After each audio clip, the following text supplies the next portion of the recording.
The fight for the biggest star in boxing, Jake Paul against Gervonta Tank Davis.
Some really experienced southpaws that are smaller.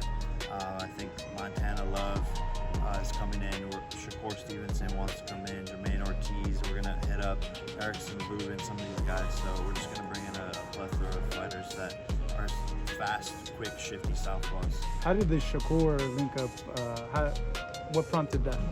I think he hit someone on my team, my coach. Yeah, it's great. I mean, it's going to be awesome to get in there and work with someone as great as Shakur. Yeah, because there's like a little rivalry between them. Do you think like that's kind of also behind it too? Yeah, 100%. I think he wants to see, you know, how good I am and how good I do against Tank. Tank Davis was a fraud way before the Jake Paul fight. A lot of people are angry at Tank Davis for fighting a fake boxer instead of Lamont Roach, who is clearly ducking. But this is nothing new for Tank Davis. He's been a duck his whole career. Let's go over it. First off is the biggest one, Lomachenko. Before you say Tank tried to fight Lomachenko and Lomachenko said no. Lomachenko tried to fight Tank for years and Tank waited until Lomachenko announced his retirement to say, I'll fight him now. And Tank Davis, and if you defend Tank Davis, I know you didn't get this far in the video, straight up said when Lomachenko was at his peak, why would I fight Lomachenko? I'm making just as much money fighting way worse guys I know I can beat. That is just the definition of ducking. Oh, but that's just good business. No, that's called being a puss. Next, Shakur Stevenson. This duck is still going on. Shakur Stevenson has even said, I will fight Tank Davis for any amount of money. And Tank Davis is like, nah. Because Shakur Stevenson is a champion in Tank Davis's actual division. And Tank Davis hasn't fought one of those in 7 years. Next up, Teofimo Lopez. Been a great fighter in this division for a long time. Even beat Lomachenko, and I'm sure Tank Davis saw that and was like, well, I'm never fighting that guy. And he hasn't. And then currently, obviously, Lamont Roach. Should have been an easy fight for Tank Davis. He took a guy up from a lower weight class as he usually does. But then they got a draw that Tank Davis definitely should have lost. So he faked a arrest to get out of the rematch. And as soon as the charges were dropped, scheduled the fight with Jake Paul. This ducking thing is not new for Tank Davis. What's good, Just Do family? It's your boy KB, back to get boxing is Just Do. And make sure y'all smash that like button, sub to the channel, turn on notifications on, and let's get to this video, man.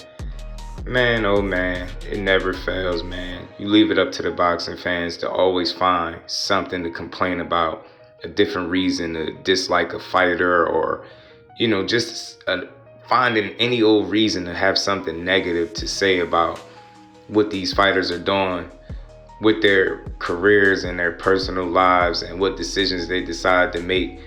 You know, as content creators, we become overly critical of every little move that these guys make, and we don't take into account that this shit is a business. Boxing is a business. So this report came out and it came straight out of the horse's mouth. Jake Paul, he expressed in an interview that he's going to be bringing in some high-level southpaws, that could, help him prepare for Tank Davis. He mentioned names like Montana Love, Jermaine Ortiz, Erickson Lubin, and one name in particular stood out, and it got the boxing media in a frenzy or in a little uproar. And that was Shakur Stevenson. He said Shakur Stevenson might have reached out to somebody on his team for, the opportunity to help Jake Paul prepare for Tank Davis, or prepare and beat him, as they said. So Jake Paul's secret weapon is the southpaw from Newark, New Jersey, Shakur Stevenson. And a lot of people are seeming like they're bothered by it. It's fake outrage, fake uproar, much like when Jaron Boots Ennis, was helping Canelo Alvarez in preparation for the Terrence Bud Crawford fight. People called him a coon, said he was a traitor, and, many different things, right? And it's the same with Shakur. People are already on Twitter with their posts ready to diss him if they find out this is in fact true. Well, I'm here to tell you, it's not that big a deal. If it is true, it is what it is. He doesn't owe Tank Davis any loyalty, as does Tank. Tank doesn't owe him any loyalty as well. I mean, they're competitors. Tank claims he don't like him. I mean, he trashes on Shakur every single opportunity he gets. Every single time somebody asks him about Shakur, he goes into this deep, drawn-out explanation. Simply, he just doesn't want to fight the guy. And I don't think it's because he's scared. I just don't think he's prioritizing a Shakur Stevenson fight at this moment. And why should he, if you got a Jake Paul fight that's supposed to take place at a contracted weight of 195 pounds, and it's supposed to be upwards of $40+ million for Gervonta Tank Davis? I ain't tripping, make your money. But at the same token, this is a business, and I'm sure if Shakur Stevenson is going to come in to any degree, he's going to get something out of it, whether that be a check or anything. You know what I'm saying? Not saying that, he's just working with Jake Paul just for a check, but guys get paid to go in there and help. This just not free work. It's not just Shakur that would be helping, Jake Paul prepare for Gervonta Tank Davis. It'll be Erickson Lubin, as he stated, Montana Love, and Jermaine Ortiz. Are we going to all hold all those fighters accountable as if they owe Tank Davis any type of loyalty? It's a business at the end of the day, and all of these fighters are going to do what's best for them in their business, as they should. But, Jake Paul bringing in Shakur Stevenson just lets me know that he's taking this opportunity very serious, and he's trying to leave no stone unturned. Am I about to be in an uproar and outraged over Shakur Stevenson helping Jake Paul? No, because this is boxing and it's a business at the end of the day, and nobody owes anybody any loyalty, right? They say there's no friends in this business, right? So why would people expect Shakur Stevenson to throw Gervonta Davis a bone when every time Gervonta Davis is asked about a fight with Shakur, he trashes his recent fights, his performances, how he's been looking, and he craps on his defense, say you don't have no defense, and he ain't proving anything. So again, it's all fair in love and war, bro. And right now it's wartime. Tank Davis is preparing for Jake Paul, and Jake Paul is crossing his T's, dotting his I's. He's using his money and his influence and his reach to prepare for this fight, and he's reaching out to some world-class fighters like Shakur Stevenson, Erickson Lubin, Jermaine Ortiz.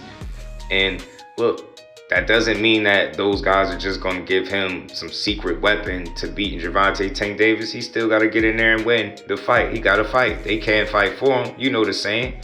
So that's my thoughts, man. Y'all get in the comment section and let me know what y'all think. Is this a big deal with Shakur Stevenson possibly helping out Jake Paul?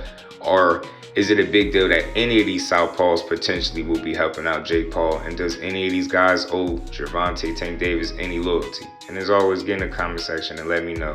If I gave boxing its just due, because that's what I do over at Just Do Boxing. Till the next one, I'm out. Peace.